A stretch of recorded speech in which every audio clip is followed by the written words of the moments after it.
Hello guys, നമ്മുടെ channel എല്ലാവർക്കും സ്വാഗതം. ഗൈസ്, ഞാനിന്ന് നിങ്ങൾക്ക് വന്നിരിക്കുന്നത് ഒരു ചുട്ട മറുപടി കൊടുക്കാൻ വേണ്ടിയിട്ടാണ് ഞാനിന്ന് നിങ്ങളുടെ മുന്നിലേക്ക് വന്നിരിക്കുന്നത്. വേറൊന്നുമല്ല, കുറച്ച് ദിവസം കൊണ്ട് ഒരു 1-2 വീഡിയോസ് എന്താ പറയുക, ഇൻസ്റ്റാഗ്രാമിലും യൂട്യൂബിലും അങ്ങനെ ഫേസ്ബുക്കിലായിട്ടൊക്കെ നിങ്ങളെല്ലാവരും കണ്ടിട്ടുണ്ടാവും. നിങ്ങൾക്ക് ഇങ്ങനെ കിടന്ന് കറങ്ങുന്നുണ്ട്. വീഡിയോ വേറൊന്നുമല്ല, ആ വീഡിയോയിൽ പറയുന്ന കാര്യം എന്ന് പറഞ്ഞാൽ നമ്മൾ 1978 വേൾഡ് കപ്പിൽ അർജന്റീനയിൽ വെച്ച് നടന്ന വേൾഡ് കപ്പിൽ നെതർലാൻഡിൽ ഫൈനൽ വന്നിട്ടുണ്ടായിരുന്നു. ആ അർജന്റീനയിൽ വന്ന വേൾഡ് കപ്പിൽ എന്താ പറയുക, അർജന്റീനയിലുള്ള ഗവൺമെന്റ് മറ്റുള്ളവരെ പൈസ കൊടുത്ത് വാങ്ങിയതും യോഹാൻ ക്രൈഫ് അതുകൊണ്ട് എന്താ പറയുക വിട്ടു നിന്നു എന്ന് പറഞ്ഞു കഴിഞ്ഞാൽ ഫേക്ക് ന്യൂസ് എന്താ പറയുക, പല എന്താ പറയുക മറ്റേ ടീമുകളുണ്ടല്ലോ, പലരും എന്താ പറയുക അടിച്ചറക്കുന്നുണ്ട്. അത് കേട്ടിട്ട് എന്താ പറയുക താളം തുള്ളാനായിട്ട് വേറെ കുറേ പേരും എന്താ പറയുക ഇങ്ങനെ വന്ന് നിൽപ്പുണ്ട്. ഇതിന്റെ സത്യാവസ്ഥയാണ് ഞാൻ നിങ്ങളുടെ മുന്നിലേക്ക് എന്താ പറയുക ഇന്ന് പറയാൻ വന്നിരിക്കുന്നത്.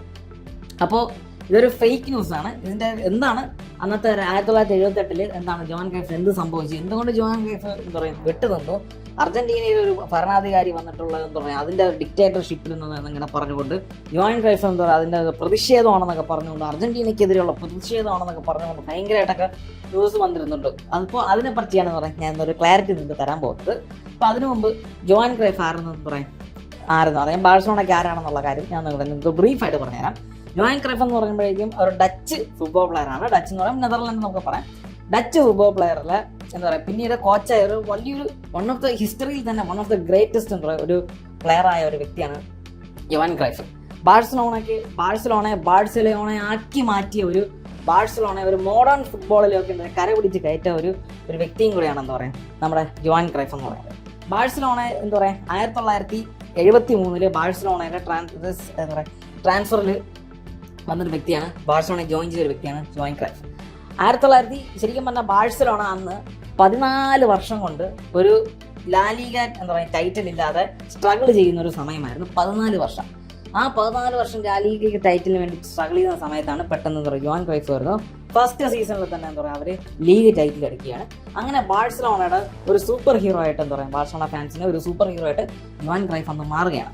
അന്നത്തെ ഏറ്റവും ഫേമസ് ആയിട്ടുള്ള ഐക്കോണിക് വിക്ടറി എന്ന് പറഞ്ഞാൽ മറ്റൊന്നുമല്ല, നമ്മുടെ റയൽ മാഡ്രിഡിനെ 5-0 അടിച്ചെന്ന് പറയും ഇവരെ ഊക്കി വിട്ടിട്ടുണ്ട്. റയൽ മാഡ്രിഡ് സ്ഥിരം എന്ന് പറയുക ബാഴ്സലോണ കയ്യിൽ 5 അപ്പോഴപ്പോഴ ഓരോ 10 വർഷം കൂടുന്തോറും ഇവന്മാർക്ക് എന്താ പറയുക നമ്മൾ അടിച്ചെന്ന് പറയുക കൊട്ട് കൊടുക്കുകയാണ്. മെസ്സിയുടെ ടൈമിൽ കൊടുത്തു, മെസ്സിയുടെ ടൈമിൽ എനിക്ക് 2 കൊടുത്തു. പിന്നെ 2018 എന്താ പറയുക അമ്മമാർക്ക് 5 എന്താ പറയുക നമ്മൾ കൊട്ട് കൊടുത്തിട്ടുണ്ട്. അപ്പോഴപ്പോഴാണ് കൊട്ട് കൊടുത്തിട്ട്. അപ്പോൾ അന്നത്തെ ജോഹാൻ ക്രൈഫിൻ്റെ ടൈമിൽ എന്താ പറയുക മാഡ്രിഡിനെ അലക്കി വിട്ടിരുന്നു. അതിനുശേഷം കോച്ചായിട്ട് വന്നു. അങ്ങനെ വലിയ ഇമ്പാക്റ്റ് ഒക്കെ ഉണ്ടാക്കിയ ഒരു പ്ലെയറാണ് ജോഹാൻ ക്രൈഫ്. അപ്പോൾ ഇപ്പോൾ പരാമർശം എന്ന് പറഞ്ഞു കഴിഞ്ഞാൽ നിങ്ങൾ കേട്ട് നോക്കണം. അർജന്റീനയിൽ 1978 പുതിയൊരു ഭരണാധികാരി വരുന്നു. 78 അതിന് മുമ്പ് പുതിയൊരു ഡിക്റ്റേറ്റർ വരുന്നു. ആ ഡിക്റ്റേറ്ററാണ് കാരണം എന്താ പറയുക അർജന്റീന പെറുവിനെയൊക്കെ പൈസ കൊടുത്ത് വാങ്ങിച്ചു, അത് കഴിഞ്ഞിട്ട് നെതർലാൻഡിനെ പൈസ കൊടുത്ത് വാങ്ങിച്ചു. അപ്പോൾ അവരുടെ പ്രതിഷേധം കാരണമാണ് എന്താ പറയുക ജോഹാൻ ക്രൈഫ് ഇതിനെന്താ അർജന്റീനയ്ക്കെതിരെയുള്ള പ്രതിഷേധം കാരണമാണ് ജോഹാൻ ക്രൈഫ് എന്താ പറയുക ഇവിടെ ഫുട്ബോൾ കളിക്കാതെ അത് വേൾഡ് കപ്പ് കളിക്കാതെ വിട്ടുനിന്നത്. അപ്പോൾ ഇങ്ങനെയാണ് ഫേക്ക് ന്യൂസ് അടിച്ചത്. ഇതിന്റെ സത്യാവസ്ഥ എന്ന് പറഞ്ഞു കഴിഞ്ഞാൽ ശരിക്കും പറഞ്ഞാൽ കുറച്ച് ഡാർക്ക് ആയിട്ടുള്ള ഒരു കാര്യമാണ്. അതായത് ജോഹാൻ ക്രൈഫ് ഫിഫയിൽ കളിക്കാത്തതെന്ന് ഒരു ട്രോമ കാരണമാണ്. അത് വരുന്നത് എന്താണെന്ന് വെച്ച് കഴിഞ്ഞാൽ ബാഴ്സലോണയിൽ അദ്ദേഹം അതായത് ജോഹാൻ ക്രൈഫും നമ്മുടെ ബാഴ്സലോണയിലായിരിക്കുമ്പോഴേക്കും ജോഹാൻ ക്രൈഫിന്റെ ഫാമിലി, അതായത് ജോഹാൻ ക്രൈഫ് ഞാൻ നേരത്തെ പറഞ്ഞല്ലോ വലിയൊരു ഇമ്പാക്റ്റ് പ്ലെയറാണ്. അപ്പോൾ ജോഹാൻ ക്രൈഫിനെ ബാഴ്സലോണയിൽ കുറച്ച് ഗുണ്ടാ സംഘങ്ങൾ തട്ടിക്കൊണ്ടുപോയി അവരെന്ത് ചെയ്യും സ്വന്തം വൈഫിനെ എന്താ പറയുക മക്കളെ ഗൺ പോയിന്റിൽ നിർത്തിയിട്ട് ഭീഷണിപ്പെടുത്തി ജോഹാൻ ക്രൈഫിനെ എന്താ പറയുക കെട്ടിയിട്ടു. അപ്പോൾ പിന്നീട് പോലീസൊക്കെ വരും ഇതിനെന്താ പറയുക പിന്നെ സെക്യൂരിറ്റിയും കാര്യങ്ങളൊക്കെ കൊടുത്തു. അപ്പോൾ കുറേ മാസമായിട്ട് എന്താ പറയുക ജോഹാൻ ക്രൈഫ് ഈ ഒരു ട്രോമയിൽ എന്താ പറയുക നിൽക്കുകയായിരുന്നു.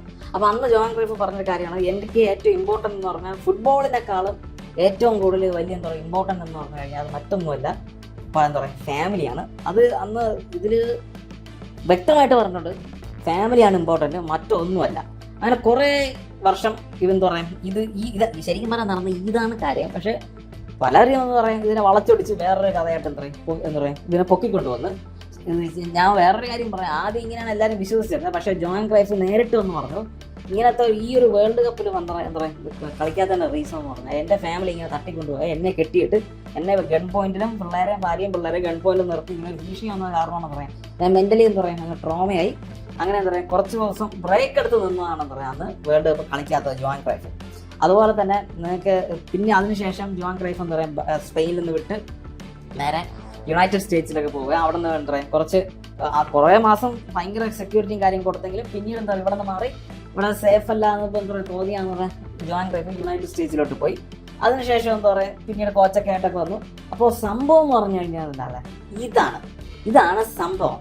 അതിനെ കുറേ എണ്ണം വെച്ചിട്ട് ജോൺ ക്രൈഫ് പ്രതിഷേധം ചെയ്യുന്നു, മറ്റത് ചെയ്യുന്നു, അത് ചെയ്യുന്നു, പറയൊക്കെ ഫേക്ക് ന്യൂസൊക്കെ അടിച്ചിറക്കണമെങ്കിൽ വേറെ വല്ല പണിക്ക് പോകും. അറ്റ്ലീസ്റ്റ് ഒരു കയ്യിൽ ഗൂഗിൾ എന്ന് പറയുന്ന നമ്മുടെ ഫോൺ എന്ന് പറഞ്ഞ സാധനം ഉണ്ടല്ലോ, അറ്റ്ലീസ്റ്റ് എന്ന് പറഞ്ഞാലേ ആ ഫോൺ എന്തെങ്കിലും രണ്ട് ജസ്റ്റ് ഒന്ന് കുത്തി നോക്കിയിട്ട് എന്താണ് സംഭവിച്ചത് അങ്ങനെയെങ്കിലും ഒന്ന് നോക്കിയിട്ട് വല്ലതും പറയണമെന്ന് തോന്നുന്നുണ്ടാ.